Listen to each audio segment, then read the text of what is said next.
classes of biology. So as you all know that we are discussing about lesson seed structure, types and germination. And in my previous lecture I told you about structures of monocotyledonous and dicotyledonous seeds. And today I am going to tell you about one more topic, and which is the last topic of this chapter, which is seed germination. Seed germination.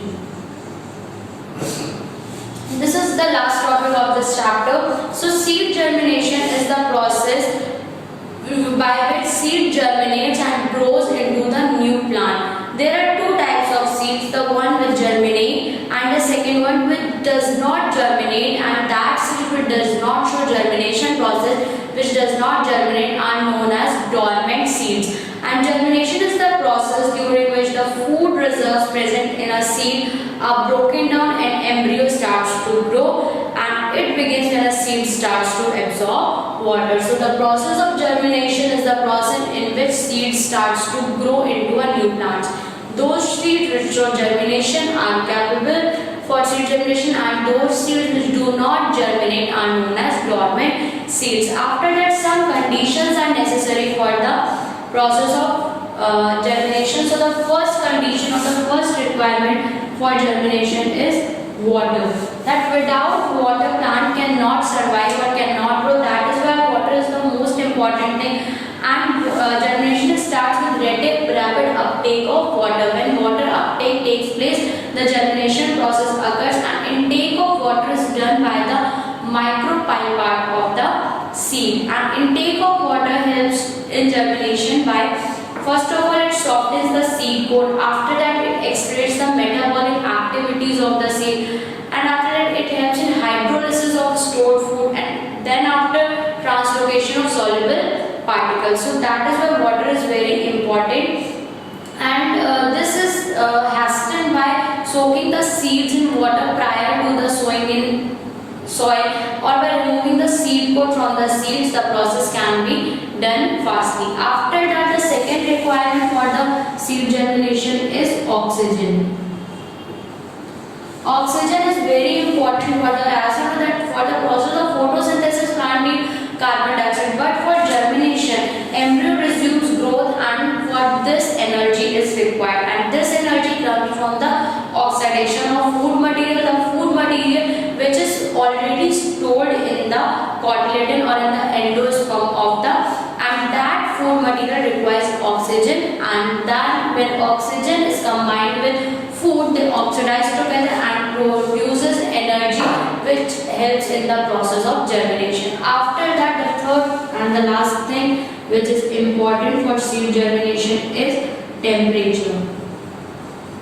Temperature is also important for the process of germination because a number of physiological processes occur within the seed during germination. Therefore, suitable temperature is always a necessity for germination, and the temperature should be below 0 degrees Celsius and above 40 degrees Celsius. That is the optimum temperature. Ranges for the process of germination is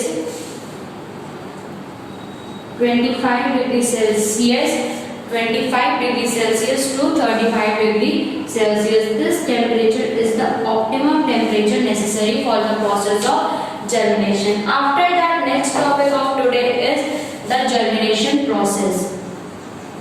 This all topics come under germination. Now, when the seed gets these all the necessary things, the process begins. The germination process, which is the important process for the growth of the plant, for the growth of the seed. So germination starts with the rapid uptake of water.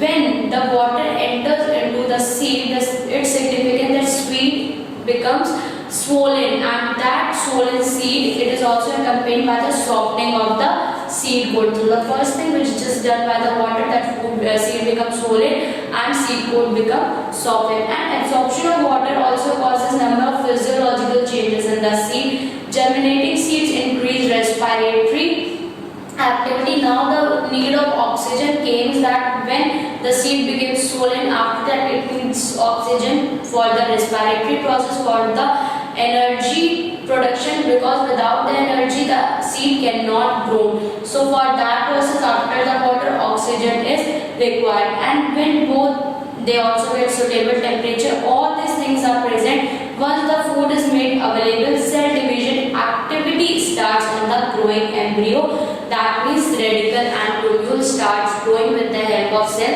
division. The growth of embryonic tissue ruptures, and then the seed coat ruptures and that tissue came out. The radicle is the first to come out of the seed because it forms the root, and without the which the seed cannot grow. So first of all, radicle came out and forms the root system of the plant, and after that plumule also came out after the ruptured sheet and grows into the shoot. So that's how the germination process takes place. After that, there are several types of seed germination. Types of germination. Basically, there are three types of germination. Number first is this germination depends upon the behavior of cotyledons. So the first one is apical germination. Apical germination, in which the cotyledons are lifted above the ground. In that case, when the cotyledons are lifted above the ground, and as a result of rapid and elongated hypocotyl is produced at the region of the embryonic axis just below the point of attachment of cotyledon, that apical germination is seen in seeds like kidney bean, castor, cotton, sunflower, etc.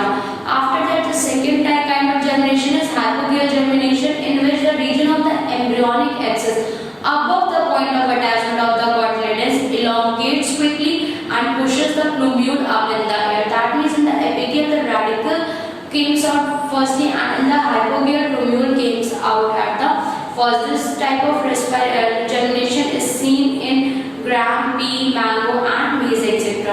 After that, the last topic is viviparous germination. The mangrove plants such as Rhizopora and Saleracia show a special mode of germination. In that cases, the seed does not get detached from the plant. They used to germinate still attached to the parent plant, and that type of germination is known as viviparous germination or vivipary. So students, that's all for today. This chapter is finished now. You have to revise this chapter thoroughly for the next examination or test. Thank you.